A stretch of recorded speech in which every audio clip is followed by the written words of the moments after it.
Hi children, good morning. Hope you are ready for today's class, isn't it? All are ready with your books? Okay, come on, we'll start the lesson of the food components, and in that the topic is about water. Water is also a food. It helps the food to move the food easily through the digestive tract and helps for the digestion, excretion, and also send the nutrients to the tissues. It also helps to maintain the body temperature too, isn't it? So for this, to prove that it moves easily through the food pipe, we'll do a simple experiment. For this, we need to take a simple pipe. See the picture here on the board, children. So we need to take a pipe. The materials required are pipe, sponge, this is the sponge, and the water contained in a bar. Okay, water in a bar. So first you have taken the sponge and tried to insert the sponge into a pipe. Does it fit easily or come out through the other side of the pipe? No, with a very difficulty it moves through the pipe, but it's very difficult to move through the other side of the pipe. But if the same sponge is dipped in the water and then it is allowed to move through the pipe, it moves easily. It moves easily. From this experiment, we can see that the similar type, the food, when we take the food inside our mouth, the food moves easily through the digestive tract or the food pipe when we take the water, when we take the food along with the water itself. So food in itself contains the water. All the food materials that we take like vegetables, fruits and the water that is cooked contains the water in itself, which helps to move the food easily through the food pipe. Okay children, so this is the importance of water. So need for water is our body contains 70% of water. It contains 70% of water, and in fact it helps to maintain our body temperature too. So uses of water are helps for ingestion of food, digestion, excretion, and also to carry out various metabolic activities. That is, once we say again, ingestion, digestion, excretion, assimilation of food, and also, and fourthly, it helps the food to send the nutrients to the tissues. Send nutrients to the tissues.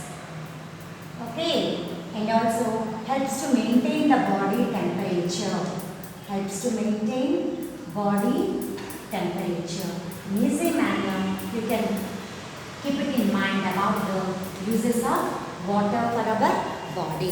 So we can see that water is an essential component that is required for our body to maintain the body in a metabolism in a proper manner.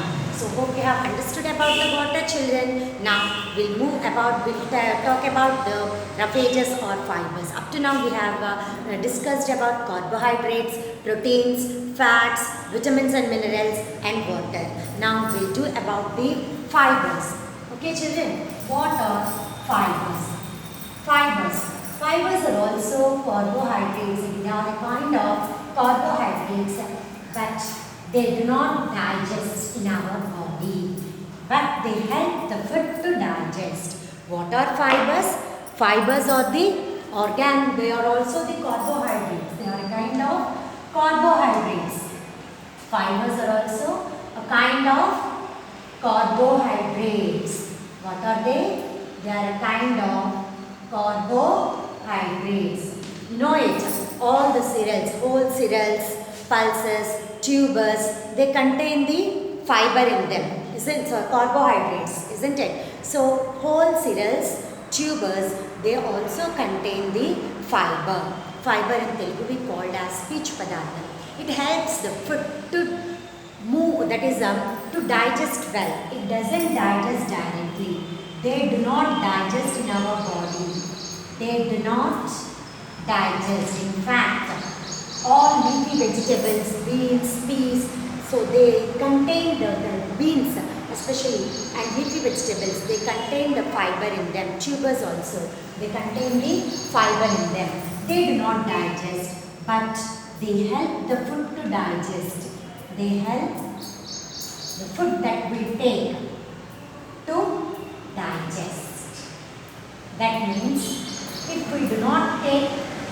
fibers in our food, what happens? What happens means it leads to constipation. Telugu we say malabaddakam. So if there are no fibers in our diet, no fibers, no digestion. That means it leads to constipation, no proper digestion. Okay, when there is no proper digestion, what happens?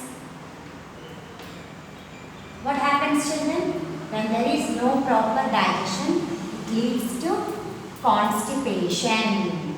What is it? Constipation. You have to keep this word in your mind. No proper digestion in our body leads to constipation. That means it helps for the easy bowel movement also, as the water also helps for the easy bowel movement. Fibers also helps for easy digestion and easy bowel movement. So it helps and leads to, if there is no fiber in our diet, it leads to constipation. Hence we have to include the fiber foods in our diet. Okay children, hope you have understood about the water and also the fibers. So what are the fibers, fiber foods that the sources of fibers? We can see that all fruits and vegetables, all fruits and vegetables along with peel, especially don't say that all vegetables can be eaten with peel. You may ask the question. So the fruits and vegetables that can be taken along with the peel should be taken as it is. Okay, so discarding the peel may lose some fibers in them. So you have to take the peel along, the fruits and vegetables that can be eaten along with the peel. Like if you say that apples are there. So nowadays we are not getting the apples so fresh, that is the wax coating is being covered over them. So what can we do? If you remove the peel, you lose the fibers that are present in them. So how to eat them?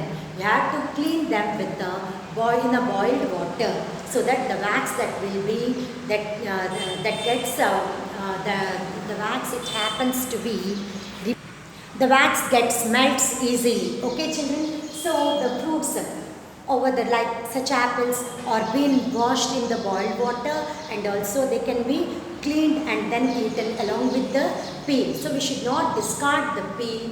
That can be eaten with the peel should be eaten along with the peel, so that the fibers can remain in them.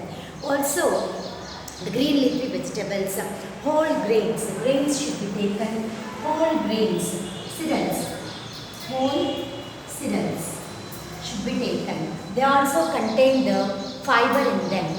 Okay, next. So the fruits, vegetables along with the peel and the cereals to be taken along with the peel. Okay, so sorry, along with the whole cereals to be taken, and the vegetables should be taken along with the peel, fruits and vegetables, so that we get the fiber. Okay children, next. What is how to maintain the balanced diet? Can everyone afford to take the balanced diet? That is the question that arises. So, you know, the components like carbohydrates, proteins, fats, vitamins, minerals, water and fibers, if they are taken in the proper proportions, it makes a balanced diet. What are the components? Carbohydrates, proteins, fats, vitamins and minerals. Isn't it? It should meet in your daily diet. Minerals, water and fiber. So how can we make all these things preferred in a balanced diet, and can it be afforded, or that all the people can they afford to take the balanced diet regularly? So that is the question that arises. So for this, if we say, we can say that we can afford. So carbohydrates, we say they are taken in the larger amounts, isn't it? Carbohydrates, proteins and fats. So among them, these two, or carbohydrates and proteins, are taken in large quantities. And fats are to be limited to some extent. In limited manner we have to take. Vitamins and minerals should be taken in plenty to make your diet. Every meal should contain a fruit or a vegetables should be included in your diet, and water and fiber foods also should be taken in plenty. Is it clear, children? So, a diet which contains all these components in a proportionate manner, then it is called as a balanced diet. What is it called as? A balanced diet. So, a little of, so we can say that all the people, can they afford the balanced diet or not? Yes, for this the answer is yes. All the people can afford a balanced diet. How? We'll see now. See children, the diet with rice, dal, jaggery, little oil, greens, that means green leafy vegetables. Green leafy vegetables makes a diet with the balanced one. Okay, rice, dal, green leafy vegetables. If regularly they introduce that in their diet along with jaggery and little oil, it makes their diet a balanced one. It is a very cheaper one, and the poor people can also afford this diet, and they can make it a balanced one. Okay, every green leafy vegetables can be grown in a kitchen as a kitchen garden also. They can improvise it and they can make their diet a balanced with at a cheaper rate also, not including the fruits daily also. With including a green leafy vegetable daily in a diet, it can be equal to a fruit daily. So it happens to be a balanced diet in fact. And also one should see that the cooking levels also should be maintained. So the food that is prepared should also be maintained properly to make it a balanced one. How is it? So if you see in the rice or the food that is cooked, or the vegetables that are overcooked, overcooking also makes the nutrients to be lost in the cooked food. Overcooking or reheating. Overcooking or reheating, or washing the vegetables after cutting. Washing the vegetables after cutting the vegetables also uses the nutrients present in the food. So, loss of nutrients in the food. Loss of nutrients in the food is due to these reasons. One is overcooking, is due to overcooking or reheating. Heating the food again and again, or if the food is cooked in the morning and again it is reheated in the evening and taken the food, that food loses the nutrients that are present in them. So reheating the food or overcooking the food loses the nutrients present in them. And thirdly, washing the vegetables after cutting also makes the nutrients present in the such type of vegetables also. So this should be avoided to make the nutrients intact in them. Okay, so this is about the food components, how to maintain the food components, what are the sources of the food components we have learned. Now we'll see about the nutrition. So what is nutrition? Who was the founder of this nutrition? Okay, so the nutrition, intake of food and utilizing the nutrients is called as nutrition. What is nutrition? So the content that we have learned now is about the food. So the intake of food and utilizing these nutrients is called as how we have to take the food and how much amount is being utilized in our body, and the fact to know about all these things, the study of all these food particles of the food is known as the nutrition. What is nutrition? How do we take food? Intake of food and utilizing the nutrients. Utilizing the nutrients is called as nutrition.